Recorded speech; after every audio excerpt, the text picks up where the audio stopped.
com a PEC dos benefícios aprovada e promulgada, o Auxílio Brasil de R$ 600 começa a ser pago em agosto. São previstos para, além do teto, um gasto de mais de 41 bilhões de reais para ampliar o programa social, que passa a ter acréscimo de R$ 200, e também para expandir outros benefícios. Agora, qual deve ser o peso da PEC na disputa eleitoral? Este é o tema do debate que começa agora aqui na CNN. E para isso nós convidamos os deputados federais Joyce Hasselmann, do PSDB de São Paulo. Muito boa tarde, deputada. Boa tarde. E também Cristino Áureo, do PP do Rio de Janeiro. Muito boa tarde, deputado. Boa tarde a todos os telespectadores aí da CNN. Muito obrigada pela participação dos dois e antes de mais nada, vamos às nossas regras. Nós temos por premissa o equilíbrio de fala dos nossos convidados, portanto, cada um terá cerca de 2 minutos para a resposta.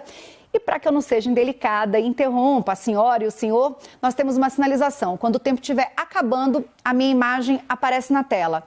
Combinado? Combinado. Então vamos lá. A primeira pergunta, eu vou começar com a deputada Joyce. Então, vamos lá. Essa proposta contempla as pessoas que recebem o Auxílio Brasil, o Auxílio Gás e também o programa Alimenta Brasil, que compra a produção da agricultura familiar e destina a entidades socioassistenciais, escolas e creches, entre outros equipamentos públicos. Além destes grupos, caminhoneiros e taxistas também vão receber auxílios. E, por fim, será concedida assistência de 2,5 bilhões de reais até 31 de dezembro de 2022, para auxiliar o custeio do direito da gratuidade aos idosos no transporte público coletivo urbano, semiurbano e metropolitano, prevista no Estatuto do Idoso.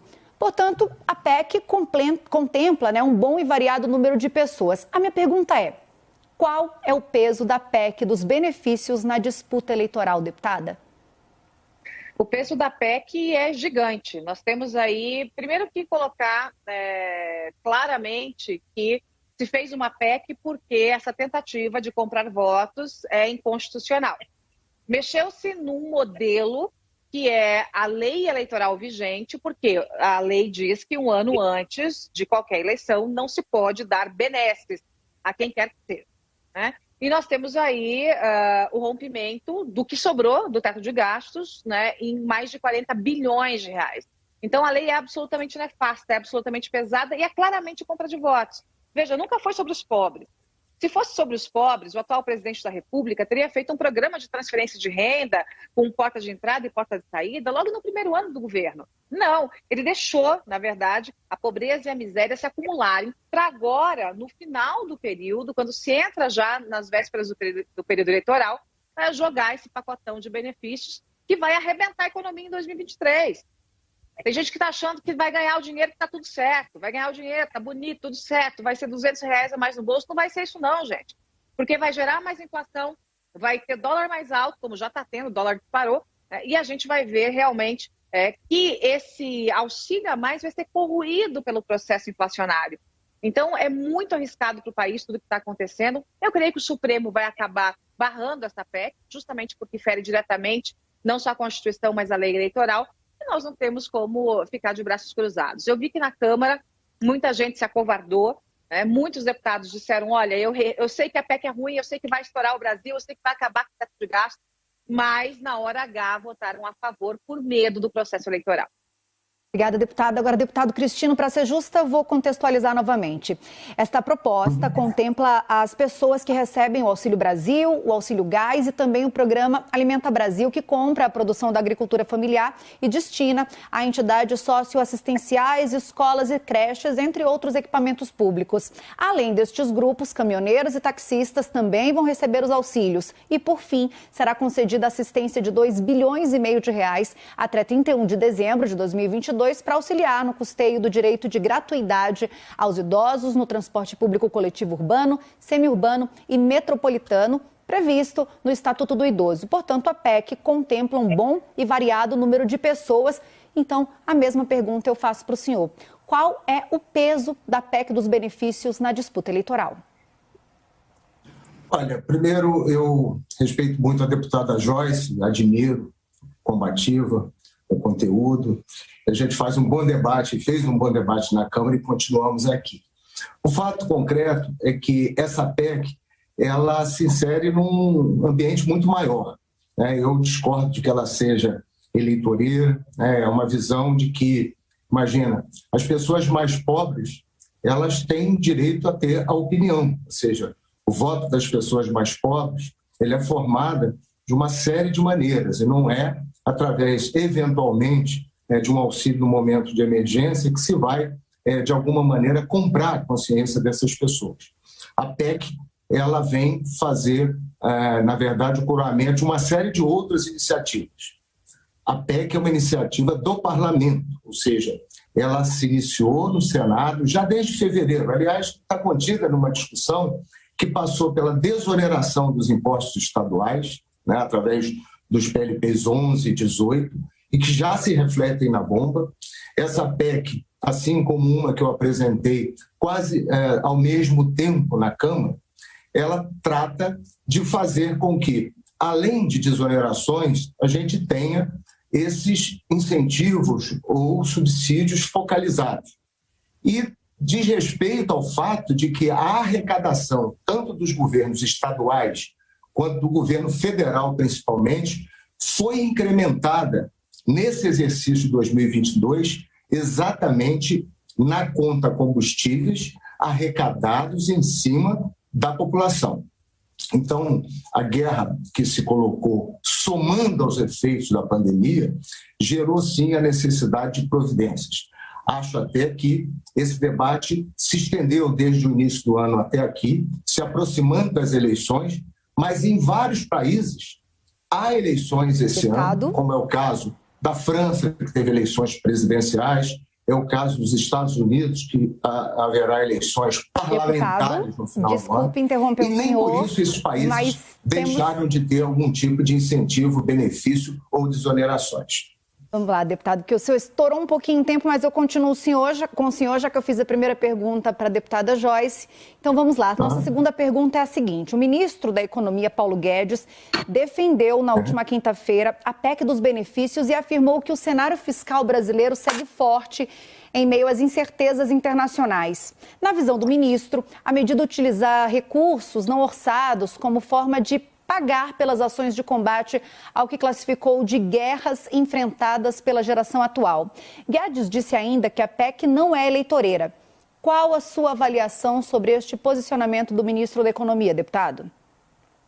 A minha avaliação, nesse caso, é a mesma que fez o presidente do Banco Central, Campos Neto. Nós, inclusive, lutamos muito pela independência do Banco Central, exatamente para poder ter a voz, né, uma autoridade que lida com o monetário e com o econômico de um modo geral, e também o ministro Guedes. Essa situação da arrecadação de 22, que permite com que nós possamos, de fato, trazer para a população mais pobre algum tipo de alento nesse momento, ele, em absoluto, se alguém quer fazer uso populista, ou se algum político sem escrúpulo ou que age de maneira errada, acha que tem possibilidade de fazer uso populista ou abusar de um conjunto de incentivos e benefícios diretos à população, isso é tem que ser tratado de uma outra maneira. O fato concreto é que a PEC ela dá um suporte, tanto do ponto de vista orçamentário, neste ano de 22, quanto vai estimular a economia. Então, são categorias que sofreram bastante. O aumento de custo para os caminhoneiros foi expressivo, para os taxistas também, e o custo da inflação de alimentos somado a combustíveis para a população mais pobre faz com que esse aumento do Auxílio Brasil e o aumento do Auxílio Gás possam, de alguma maneira, fazer frente a esses custos. Então, essa visão de que temos, sim, um espaço fiscal, ele foi criado não por uma arrecadação que nós estamos tirando de um outro setor para trazer para o complexo óleo e gás. Muito pelo contrário. Esse ônus foi colocado sobre a população e a população sabe muito bem que pagou sobre isso ao longo do ano. Então, esse valor entesourado, esse valor que está apropriado nos orçamentos, né, ele, de alguma forma, pela PEC, ele vai voltar à economia e vai voltar à população. Okay, o pior seria se nós estivéssemos pregando aqui Deputado, com licença, vou ter que interrompê-lo. completa. Desculpa ser indelicada, é só para a gente respeitar direitinho Claro. o tempo estabelecido de 2 minutos. Agora eu vou Perfeito. fazer a mesma pergunta para a deputada Joyce, novamente com a contextualização. O ministro da Economia, Paulo Guedes, defendeu na última quinta-feira a PEC dos benefícios e afirmou que o cenário fiscal brasileiro segue forte em meio às incertezas internacionais. Na visão do ministro, a medida utiliza recursos não orçados como forma de pagar pelas ações de combate ao que ele classificou de guerras enfrentadas pela geração atual. Guedes disse ainda que a PEC não é eleitoreira. Então, deputada, qual a avaliação da senhora sobre este posicionamento do ministro da Economia? Bom, respeito muito meu colega Cristino Áureo, mas eu tenho uma visão totalmente diferente dele. E aqui se trata de um debate político, né? Então, quem é Paulo Guedes na ordem do dia? É um grande palhaço com um nariz vermelho desse tamanho, tentando fazer com a população mais pobre a política do pão e circo, né? É isso que ele está tentando fazer. Então, ele mesmo, que diz que a PEC não é eleitoreira, chamou a PEC há algumas semanas de PEC kamikaze. Kamikaze, que eram os pilotos japoneses, né, que se matavam, né, em época de guerra. Então, nós estamos vendo um ministro que se perdeu absolutamente, chegou lá com toda a pompa de sou liberal, faço e aconteço, e hoje nada mais é do que um cachorro adestrado do presidente da República. Me desculpe dizer isso, mas isso é fato, é absolutamente claro. Então, quando o ministro diz que a PEC não é eleitoreira, ou ele está em outro planeta, ou ele está sendo cretino. É pura cretinice, porque não é falta de conhecimento, não é ignorância. Ele é um homem muito inteligente e muito preparado. Então, ele sabe o que está acontecendo. E ele sabe que essa PEC é prejudicial ao Brasil, né? Quando o meu colega fala, tem que ser muito inescrupuloso, né, para usar essa PEC como algo eleitoral, o Jair Bolsonaro é inescrupuloso. Ele está usando isso com questões eleitorais como uma questão absolutamente eleitoral. Tanto que fez isso, né, há menos de 3 meses da eleição. Nós estamos a 79 dias, se eu não me engano, aí 78 dias da eleição.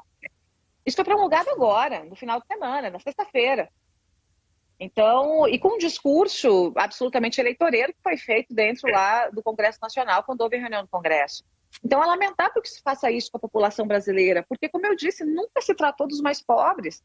Nós precisamos cuidar dos mais pobres, mas precisamos cuidar com responsabilidade. Como eu sempre disse, tendo porta de entrada e porta de saída. Já estendi meu tempo aqui. Mas eu continuo com a senhora, deputada, para a terceira pergunta. Vamos lá, o benefício é válido até o final deste ano. Então, como é que vai ser a partir de 2023? A partir de 2003, um sonho dourado que foi vendido agora vai virar pesadelo. É simples assim. A população que está achando que vai receber um valor a mais e, obviamente, quando você soma 400 com 200, é um valor a mais, ela não está colocando nessa conta o tamanho da inflação que vai ter e a disparada do dólar que já teve e vai ter mais. Isso significa o quê? Significa que se ela vai no mercado com R$100, ela consegue comprar um saco de arroz, um saco de feijão, 1 litro de óleo, 2 de leite, alguma mistura, ela não vai conseguir comprar a mesma coisa depois dessa PEC, porque vai ter inflação, e a inflação vai comer esse dinheiro que foi dado a mais. Só que a inflação permanece em 2023. Em 2023 não vai ter mais esse valor. Esse valor volta para 400 com a inflação muito mais alta. Então, a gente tem realmente, né, algo nefasto para o país, para a economia brasileira e para o bolso do mais pobre. Você imagina, você, né, no dia 31 de dezembro, dorme recebendo R$600 que já está corrido pela inflação. Aí você acorda dia 1º de janeiro de 2023, você não recebe mais nada, né, recebe o valor anterior, com a inflação disparada. Então, é uma grande armadilha para a população. E veja, você pode até dizer, não, a Joyce está falando porque ela é uma deputada, eu sou deputada de direita, mas sou da oposição, porque ela é uma deputada da oposição. Não, é só você ver na imprensa inteira, todos os especialistas estão dizendo que isso é uma burrada. Isso é algo que foi feito que é realmente agredir toda a economia brasileira e deixar 2023 inadministrável. Independente de quem seja o presidente, aguardem chuvas e trovoadas em 2023, por conta dessa PEC. Então, ou a gente tem responsabilidade fiscal com as pessoas e com o mais pobre, ou então a gente finge que está brincando aqui de deputado, né? Finge aqui o negócio, e acabou. Eu não estou fingindo que sou deputado.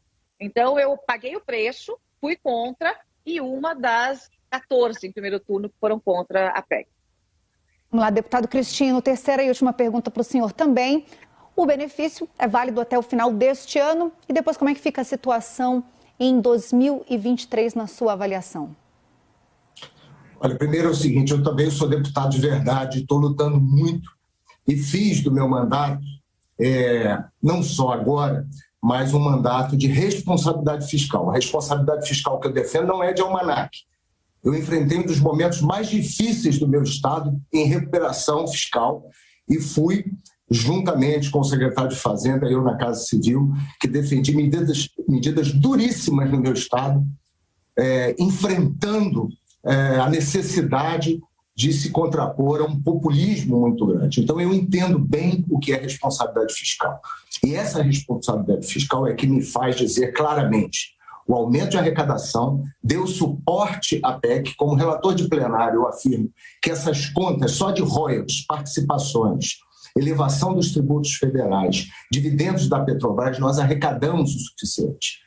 E se nós acharmos que há espaço para discutir no orçamento de 23 a manutenção desses incentivos, é novamente responsabilidade do Congresso.